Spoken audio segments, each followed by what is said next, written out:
Hi, my name's Elena Higginson. I'm the coordinator for the Wetlands Education Program at the BC Wildlife Federation.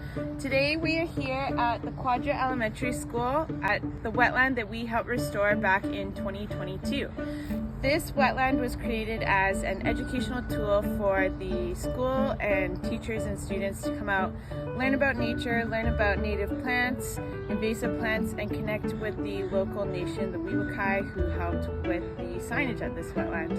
This wetland was also created as an oasis for wildlife, so we've seen lots of great signs. There's tons of dragonflies, we've seen some deer tracks, there's many amphibians that we've seen, a few Pacific tree frogs in here, birds that have been using this, and so this has been a space not just for the students, but also for wildlife.